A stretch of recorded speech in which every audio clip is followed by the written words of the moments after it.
Everybody? Welcome to the Cheese Talk podcast. I'm your host, Brian Rego. Today I am joined with, can I call you Todd? Yeah, absolutely. With Todd. Today we'll be talking about the Green Bay Packers. Before I get to my guest, I just want to give a shout out to the Open Network for giving me the opportunity to do the podcast under their umbrella. Really appreciate it. They are 68 followers away on Twitter from getting to their goal of 523. And once they hit 523, they'll be giving away an 8x10 autographed Jair Alexander picture. Todd, can you tell us a little bit about yourself? Sure. Grew up in Fond du Lac, Wisconsin. Lived there until I was 18 years old. Spent 2 years attempting college for the first time in Minnesota at a small school in New Ulm. Joined the military after I was unsuccessful in my study habits initially. Joined the military, joined the Army, served there until 1992. And then I got out of the military after they were downsizing for the Gulf War. Rejoined the Georgia Army National Guard in 2006 at the age of 39. Didn't really, for that time in between, was really just kind of like working in food and beverage, did a lot of managing of restaurants and bars. And then I've been recruiting at Georgia Southern University since my last deployment. So I've been doing that for 15 years. And I just recently, last month, retired from the military full time. And now I'll be moving back to Wisconsin. Well, thank you for your service. We appreciate it. Yeah. It was a good ride. Where are you moving back to? What part? West Fond du Lac? Not to Fond du Lac. My mom currently is 83 years old, and she lives in a small town north of Madison called Westfield. It's about halfway between Stevens Point and Madison. Sure. So I'll be moving back there to be close to her. Perfect. Well, got you on here for Packers talk. Yes. First question, what are your thoughts on the draft this year? Very Green Bay, like everybody says. We had needs as a team, and Brandon Gutekunst just goes out and gets not one, not two, but three guys to cover down on the needs that the Packers have, right? So he used a lot of the draft resources that they had to address the needs that the team had. And overall, I'm, super excited about the young guys coming in and the young guys they already have. And I think that they're going to be some of the players that are going to be able to contribute right away. Sure. Who is your favorite pick? I think my favorite pick is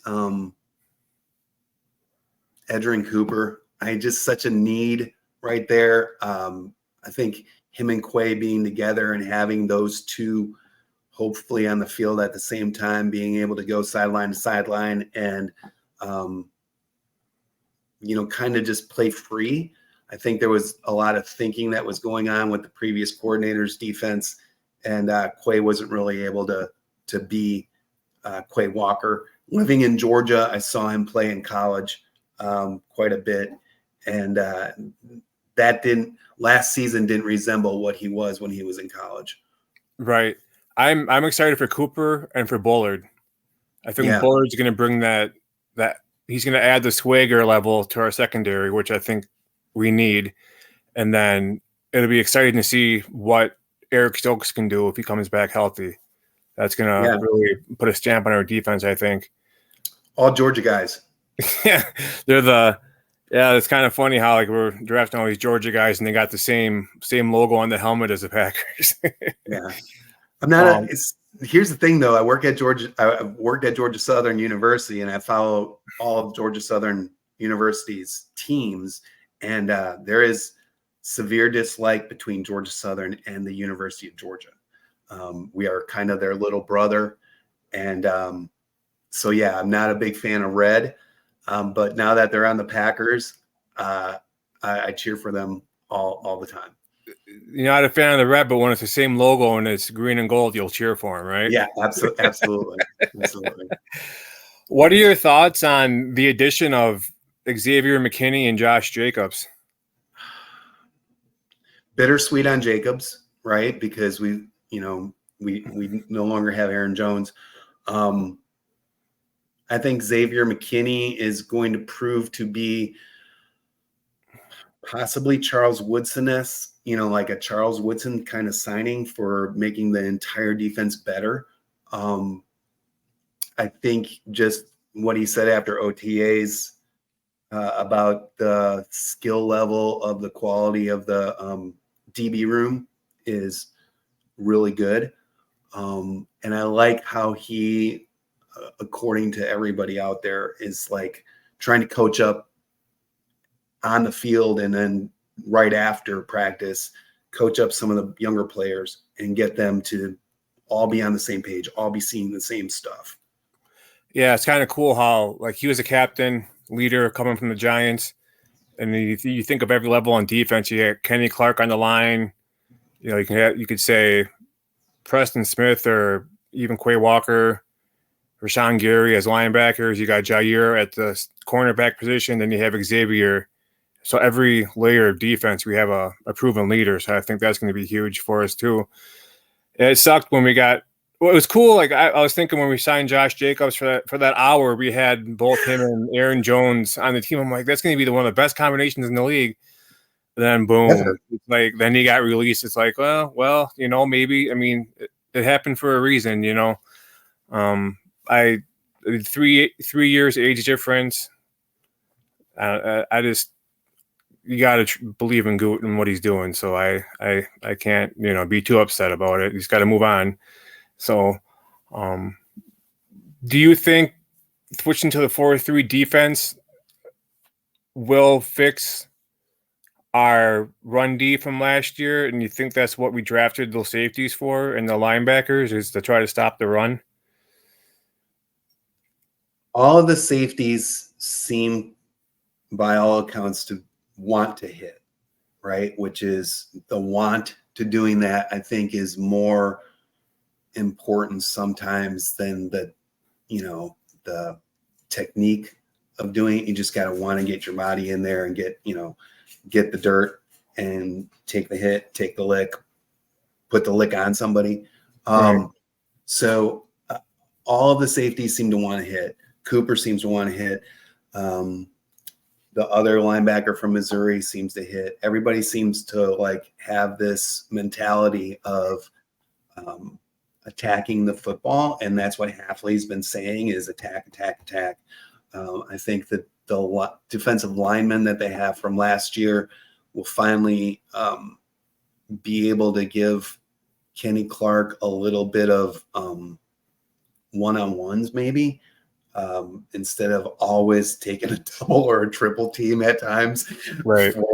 on every play. Like, I don't know how he's done what he's done over the past, and he's still great. I mean, he's still great, but with the defensive lineman they got from last year, and now having the 4-3, so you got LVN that can have his hand in the dirt. I think that there's a lot of good that can happen, and it's better than doing the same thing over and over again. Right? That's what we've been doing forever. We haven't had a good run defense seemingly since Gilbert Brown, so we got to try something.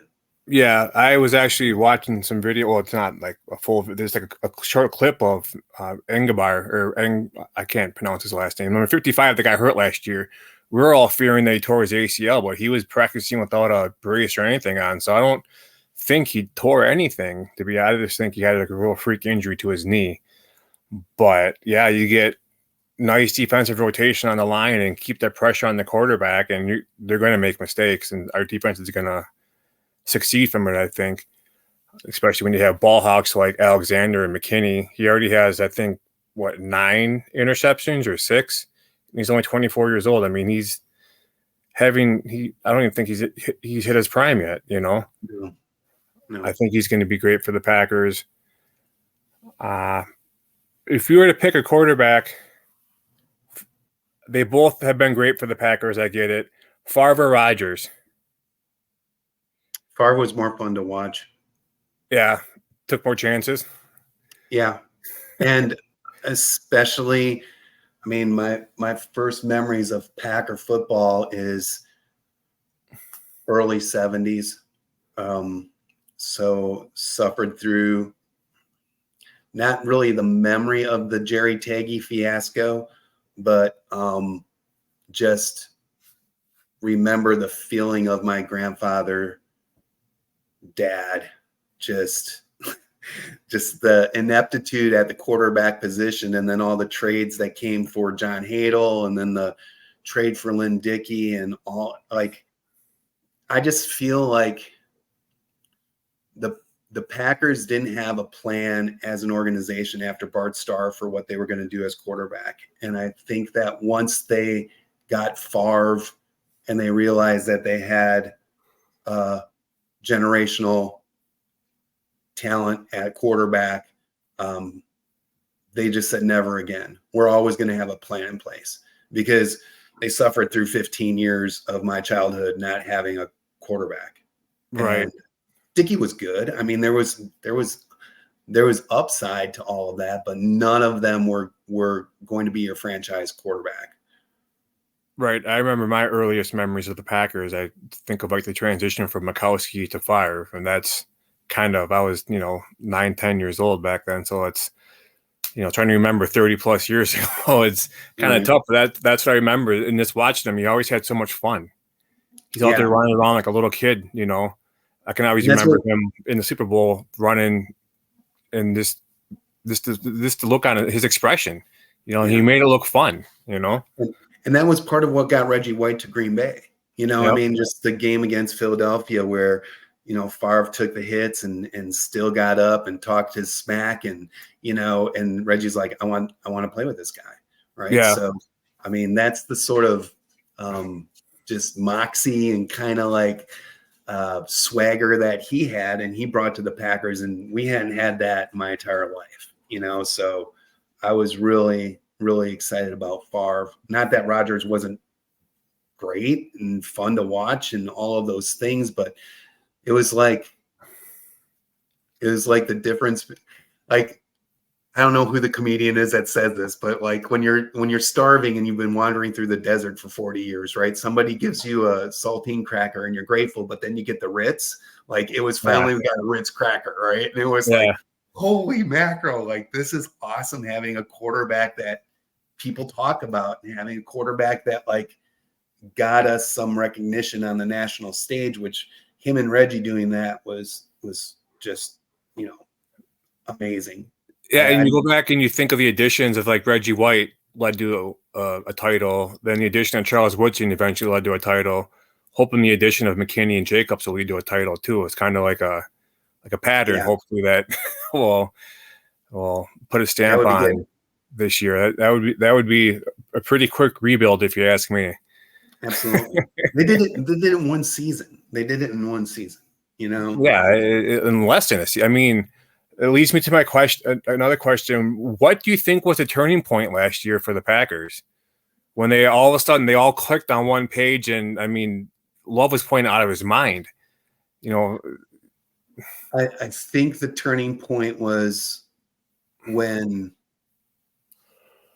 the play calling of the offense was finally unafraid to let Jordan Love be Jordan Love, right? So, you went through those first couple games, and it seemed like there was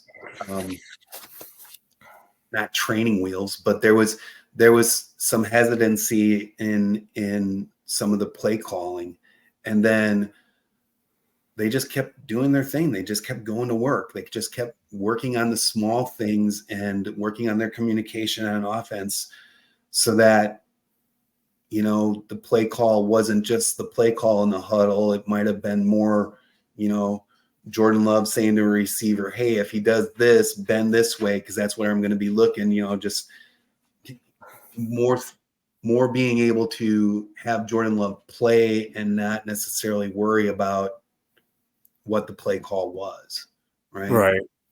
Yeah, I think they're a young team and they don't realize their potential, or they didn't at least last year. I mean, the ceiling's still high in all of them, and I think that was one of the shining points was how our offense just never gave up. You know, they kept on like they're playing for Jordan Love. You know, they're playing for themselves too.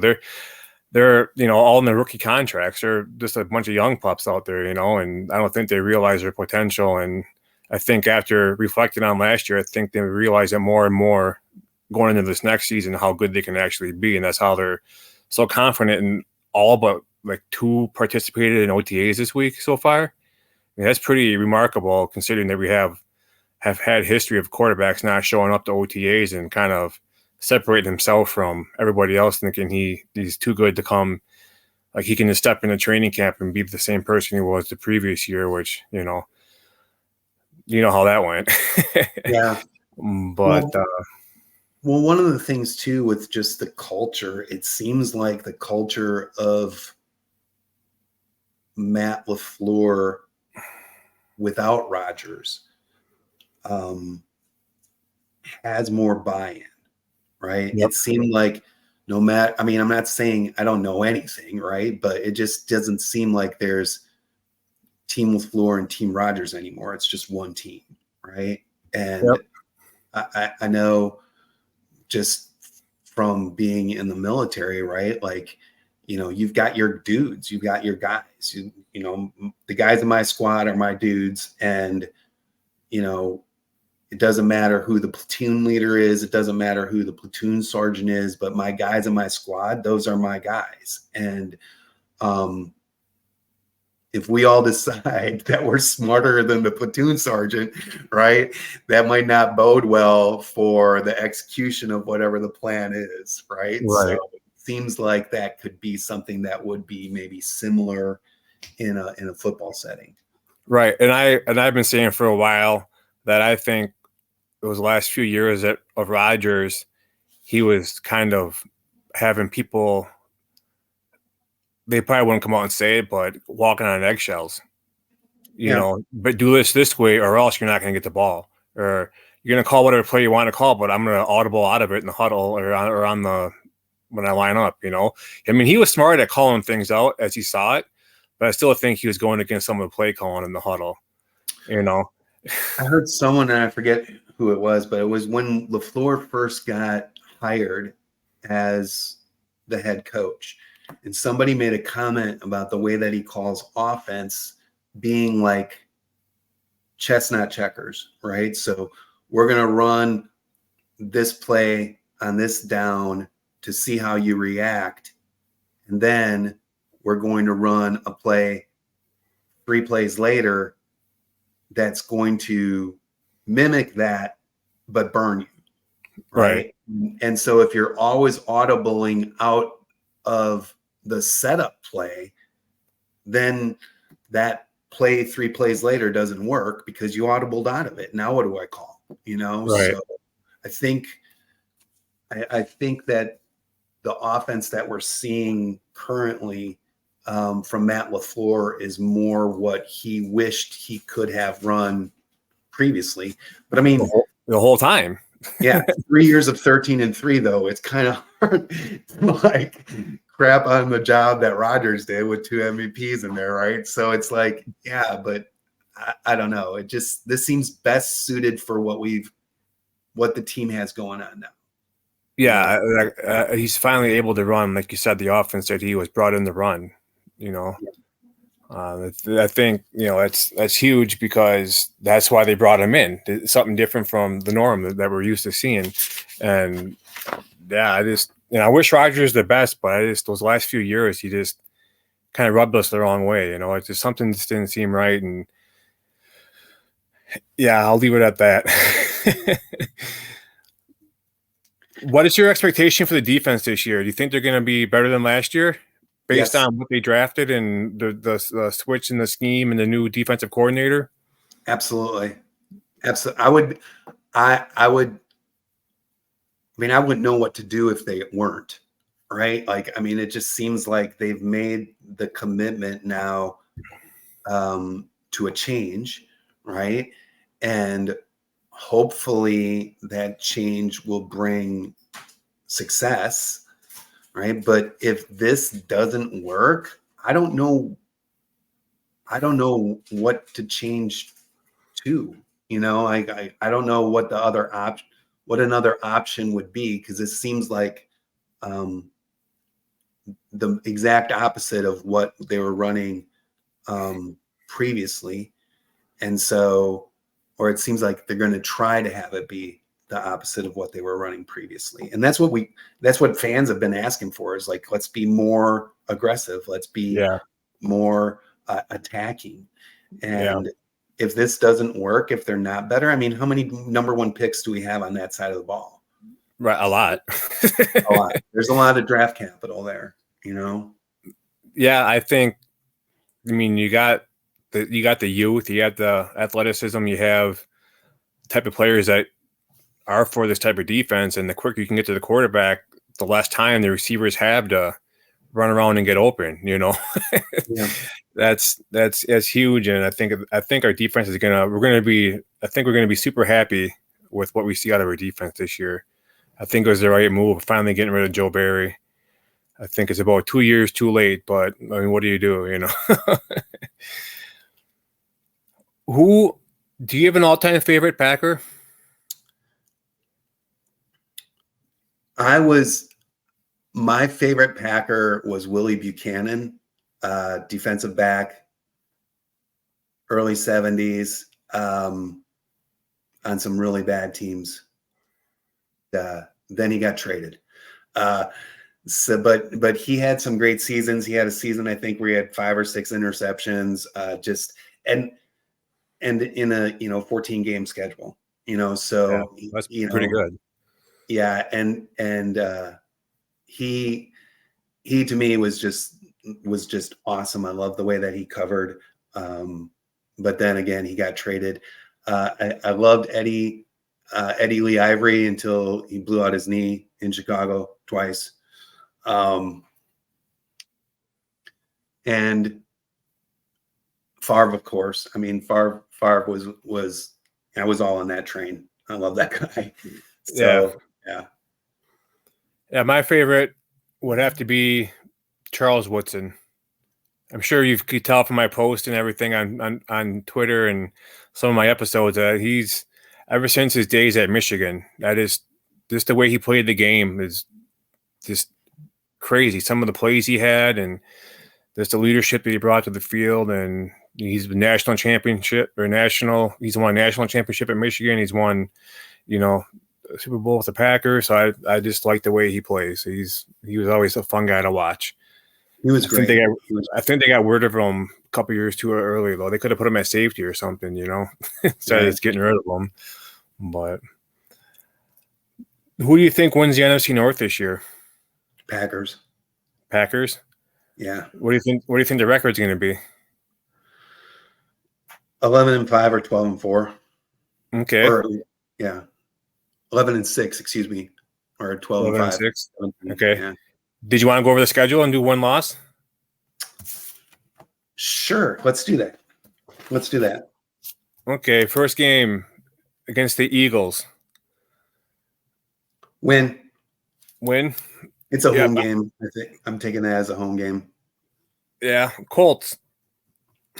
Win. Titans. I'm gonna go loss. Loss? Yeah. Okay. I'm doing that loss just because I think that the Titans are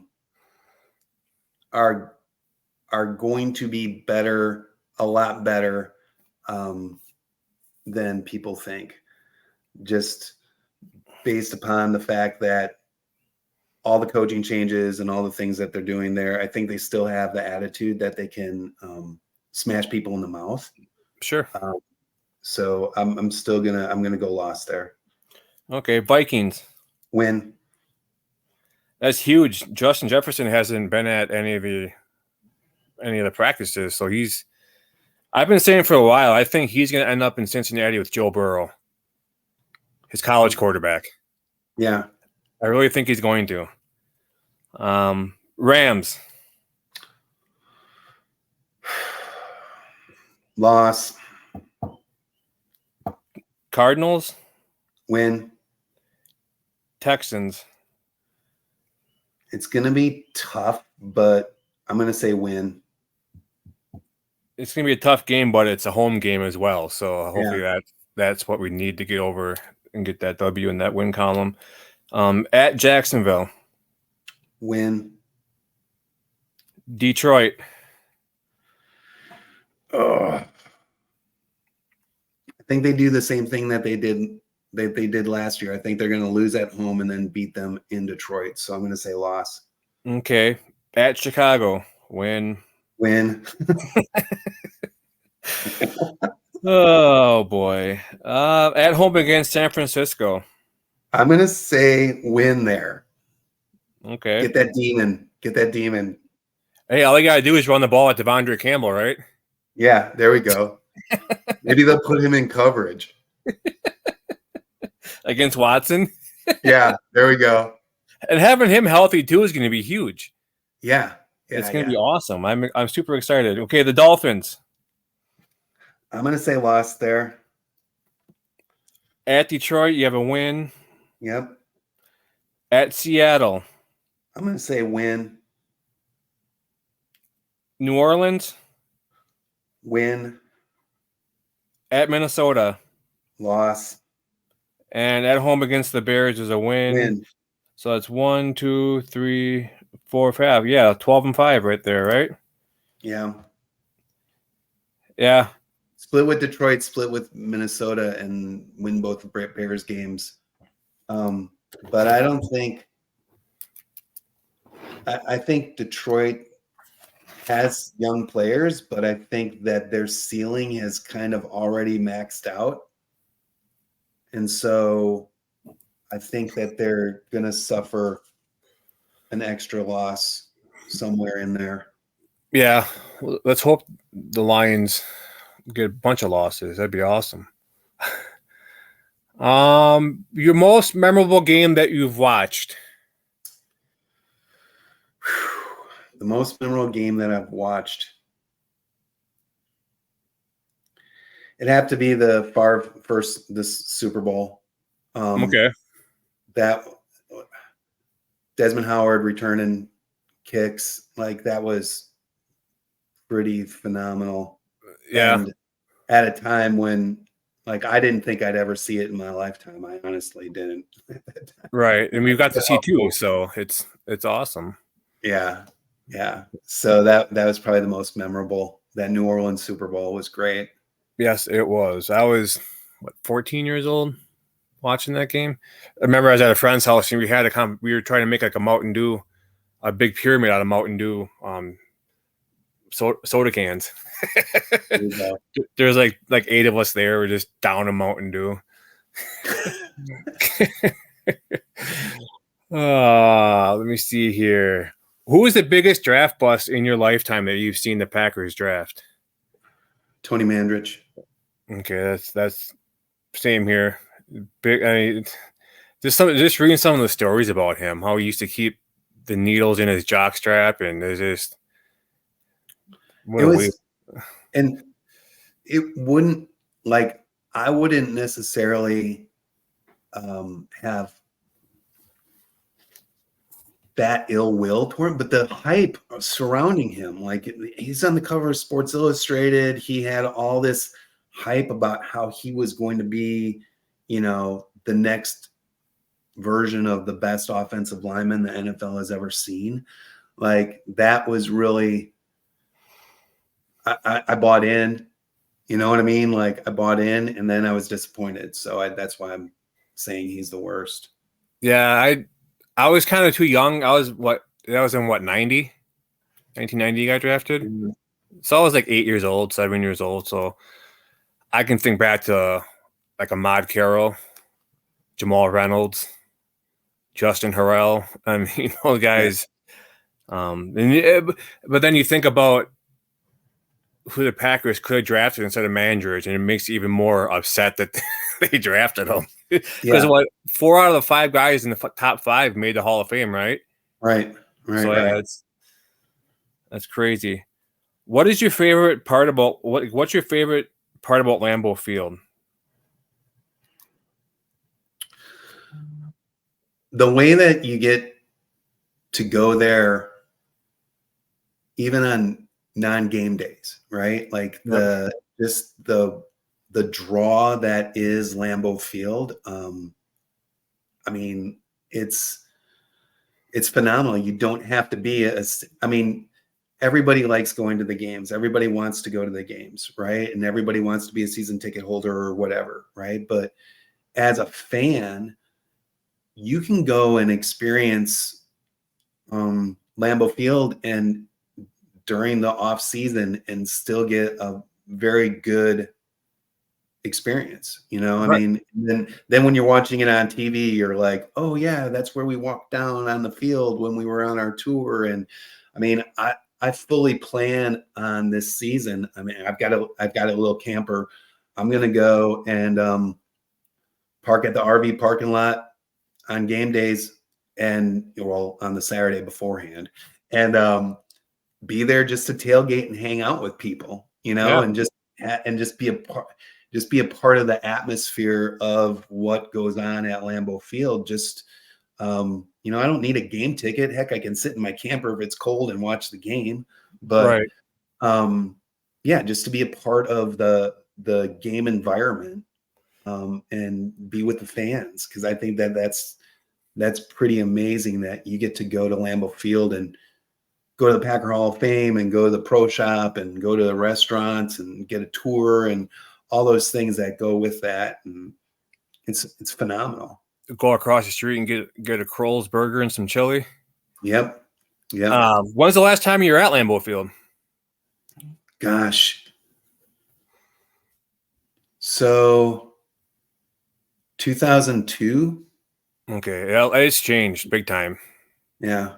It's like it's like 2 stories. Yeah. And they have a part like from the second story going down, there's like a wall to your left, a wall in the front, and a wall on the right.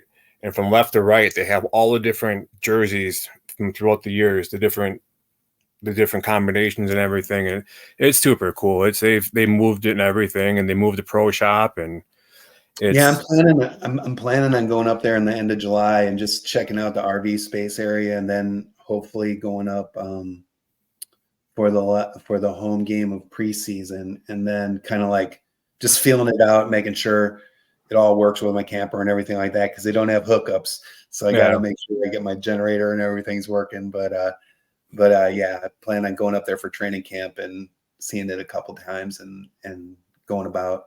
Yeah, you should let me know when you're up here. I'm like Okay. 10 minutes from Lambeau Field. Oh, So that's if you're awesome. up here, I can meet you at the pro shop. I can meet you. I mean, anywhere in Green Bay. That'd be fun. Yeah, That'd for be fun. sure. I gotta get some new Packer gear. Yeah, I know a very expensive place you can go to. When you think of Green Bay, what comes to mind? I mean, it's a small village, a small city, and it, in my eyes, has one of the best followings in professional sports as far as the Packers. And like, what do you think of when you think of when you hear Green Bay? Loyalty.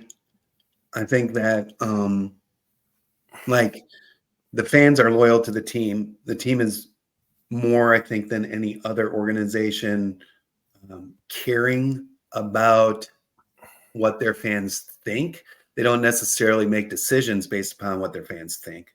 But as far as like trying to keep things accessible to an average fan, I mean, it's kind of like Bay Beach, right? Like Bay Beach, you go there and is an amusement park. Yeah. But it's the nostalgia of the amusement park and being able to go and pay a quarter or whatever it is to get on a ride. Like that's what the Packers are. Yeah. And they do a lot in the community too.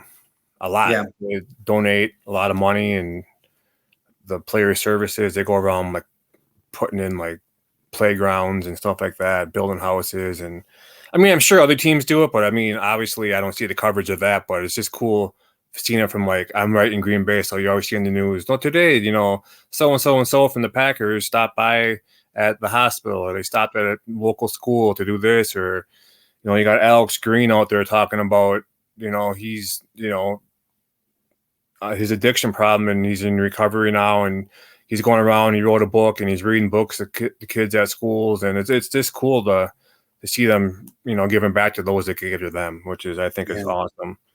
And it's because it's such a smaller community, it has a bigger impact, right? Because it's not New York City.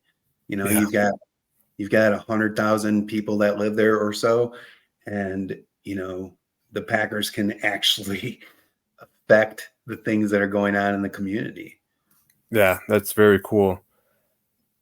I never do a podcast without asking my guests, what's your favorite type of cheese?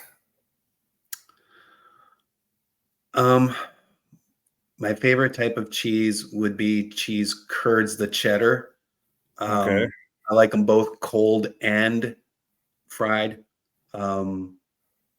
I have to find a spot. I don't have a spot anymore.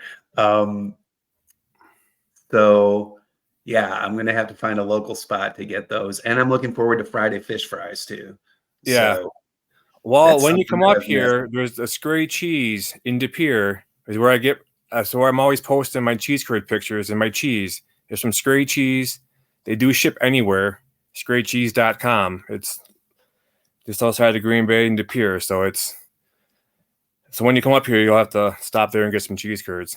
I will. Got the recommendation. The only thing that I've really been able to, that's Wisconsin, that I've been able to kind of still have, not on a regular yearly basis or anything like that, but every couple of years I will order some Hughes's candy from Oshkosh. Yep. Oh my gosh, that milk chocolate is just fantastic. Yeah, Hughes and Saruji's in De Pere. Oh, I've never had that. Saruji's, and then another thing in Green Bay and De Pere is Uncle Mike's Kringle. Oh, their Kringle is amazing. It's it's. I mean, people always said Racine Kringle, but this body slam is Racine Kringle. It's really, yeah. It's okay. I'm in on that too. We're gonna meet up and we're gonna do a food tour. Is what? Yeah, we're gonna. I'll give you a tour of of Brown County and all the hot spots. There we go. Get the Kringle, check. Get the cheese curds, check. Got that. Yeah. Oh man, stop it. Who do you think will have a breakout year this year for the Packers? Last year, I think it was kind of Dontavian Wicks. I think had a breakout year. I think he proved to be better than what we drafted him at. He proved to be a good reliability. Right. I think the breakout year is going to come from somebody on the D line. Colby Wooden, possibly. I've heard he's in OTAs. He's put on a lot of functional weight, and I think that it's going to be such a if the Packers can stop the run, right? Yep. And if one of these year two guys is able to make the jump, I don't think people will be able to stop talking about it, right? Because we haven't seen it for so long as fans, a stout run defense where, the Packers keep some team under 80 yards rushing like 3 weeks in a row or something like that. Like if something like that happened for the defense, like it would be like nonstop talked about. Yeah. And I want to see Devontae Wyatt have a huge year. That would be huge. He came on off and on, but he had a couple of injuries last year. But I mean, drafting him and Quay Walker out of Georgia in the same round is huge. Yeah. Like you said, Quay has that side to side mentality where he's quick, and then Cooper as well. I mean, I just think our defense is just going to be so good next year. Like I said, I can't wait for the season to start and see what we got. I mean, it looks good on paper, but I want to see it produce in real life. Yeah, and the thing about the thing about the D line is that I think that they have enough depth now to keep those guys fresh, which is something that they haven't always had, or injuries have kept them from being able to have that kind of rotation. Right. And if you get, you get 3 and outs, and your defense is getting rest. And then if you get to 3 and out, then your offense gets the ball and they go down the field methodically. You can give your defense enough rest to come back and get another 3 and out, So that's going to be huge. Obviously, you think Jordan Love is the long-term answer? Absolutely. Okay. That was a one-word answer. With the new kickoff rule, do you think Keyshawn Nixon returns any for a touchdown? I'm going to go an over/under. I'm going to say he's going to be over 3. Over 3? Yeah. Okay. Yeah, I think that's going to help out, and I think I'm glad that we signed him when we did. I mean, he's a proven leader, and you can even throw him in on defense as well. So, and he has the speed to cover. So, yeah. Who do you think is the Packers' biggest rival?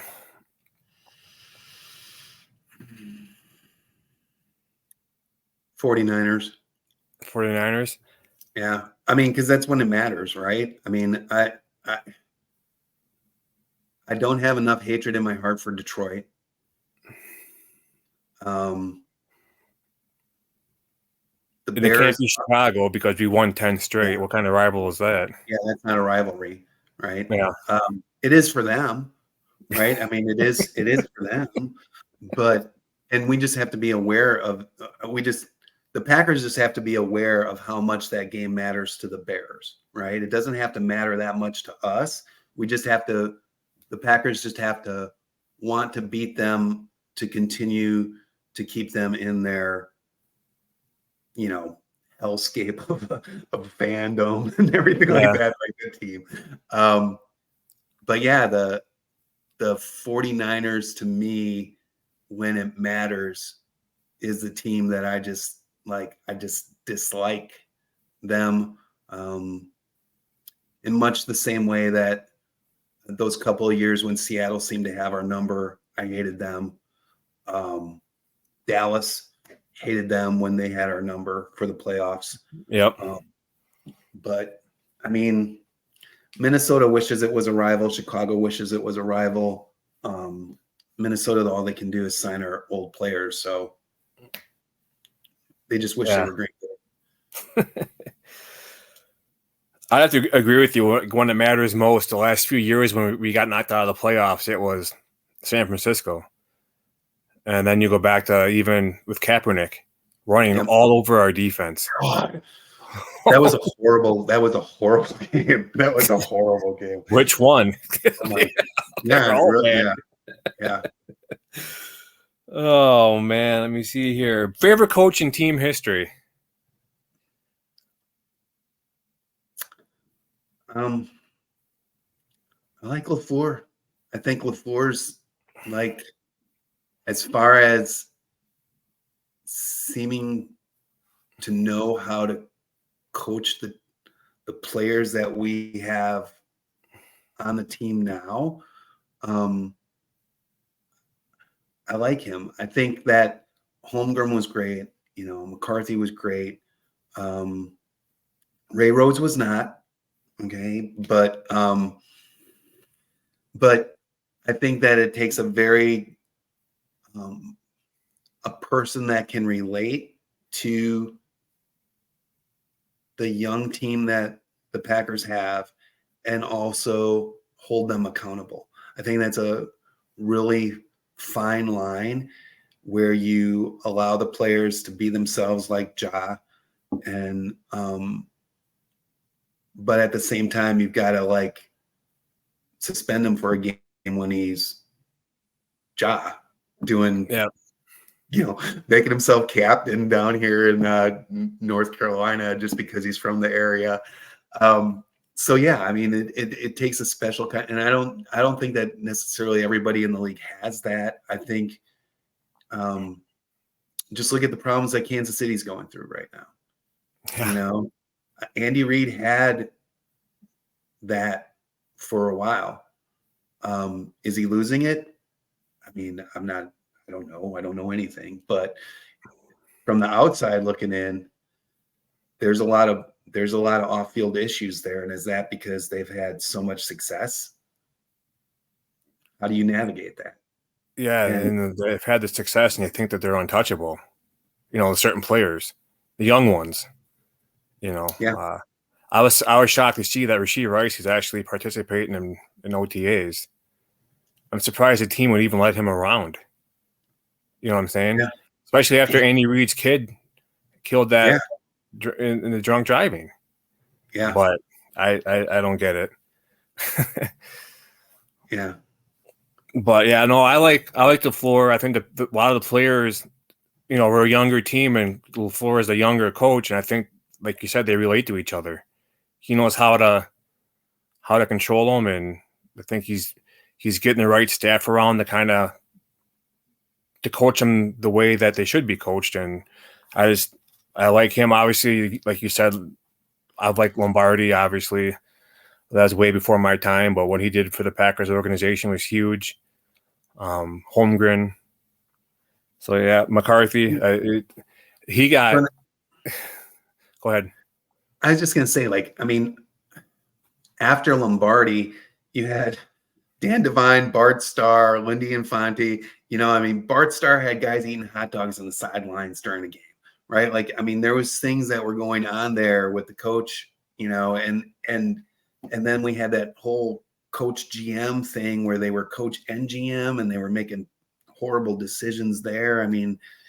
Trading Ted Hendricks, for God's sakes, like after you got him from Baltimore for an 8th round draft pick or something like that, just insane stuff that was being done just in the name of a coaching change, or I'm in charge now, or whatever the case may be. Right. So, yeah.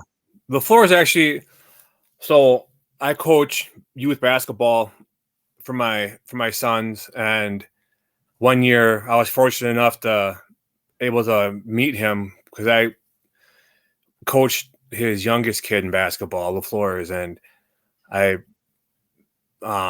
he's just a super down to earth guy. He'll talk to anybody. He'll take pictures with teams. He'll take pictures with fans.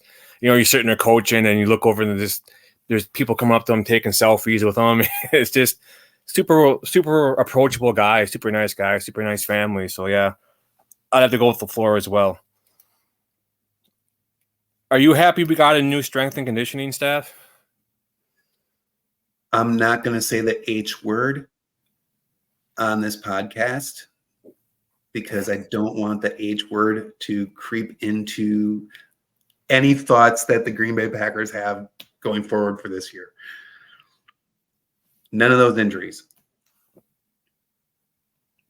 Yeah, I think it's a good staff that came over from the Niners. Most of them did. And I actually think one of the guys is a cousin to LaFleur's wife. To be honest, I forgot which guy it was, but do you think Eric Stokes makes an impact this year? Yes, I think he'll be back.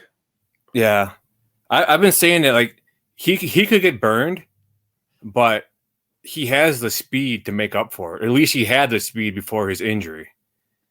And I think with Xavier McKinney being there, right? I think if you got a 95% of rookie Eric Stokes, that you could be pretty confident that the defense was going to be solid, So I think he's going to contribute. I think having Javon Bullard being able to play some nickel is another help. So yeah, I expect, and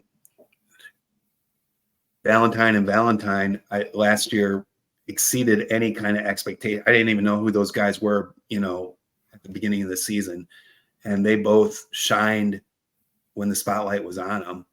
So right. I really like the defensive back room. Yeah, and if you got Jair covering if they don't throw Jair's way, just the more reps that Stokes gets too, his confidence is going to go up as well. So that's going to be huge, I think, for us. All right, last question. Do you think we'll have a top 5 defense / offense?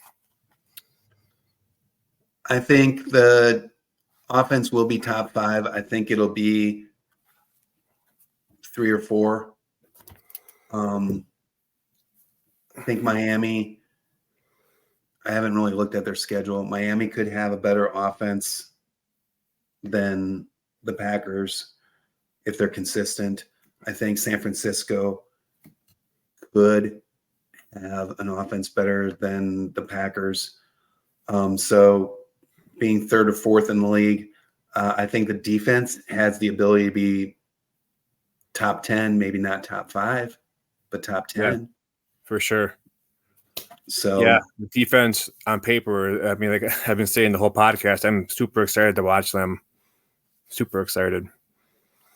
Yeah. If the defense is top 10, I mean, you may only lose a game to Detroit and maybe another game. Like, I mean, I'm just thinking about the quarterback play that they have. I mean, if the defense is top 5, we could beat the Titans. I mean, maybe lose to the Rams, with Stafford, but I mean, really, there's not too many quarterbacks that are on that,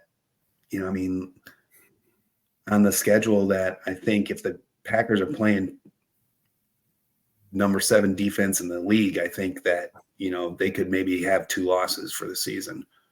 Yeah, and with that being said, too, like your defense, this is the type of defense that you want to have and get home field advantage for. Because I think this defense is, if we get home field advantage, is just going to play even better at home in the playoffs. Yeah.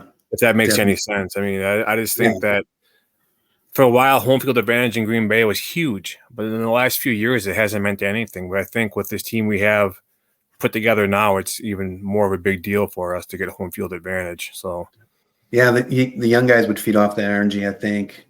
And I think that would really make a big difference. For sure. Especially given the fact that, so many other teams, like, say, Dallas, I mean, would they really want to come to Green Bay and play in January? No. Yeah, right. I mean, throw a little diss at Dallas here. We have more wins in Dallas in Jerry world than they have in the playoffs. So I mean, but yeah, I don't think they don't want to come to Green Bay. Our 3rd string quarterback has more wins in Jerry's world than the Bears quarterback. So yeah. Well, listen, Todd, I want to say thank you for joining me today. I had a blast. Well, definitely when we get closer to the preseason, I'll have to get you back on, see if there's any storylines floating across there, and get you back on. We'll discuss that. Do you have anything else to say? Yeah, I'll reach out to you too, because we got to go on that food tour. Yes, definitely. And it's the end of July? Yeah, I'm thinking about coming up for like a training camp around like 28th, 29th, somewhere in there of July, and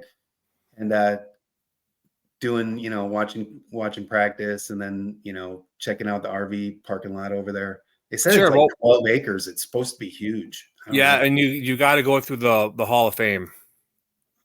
Definitely. I mean, the last time you went there was 22 years ago. There's a lot that has changed, a lot.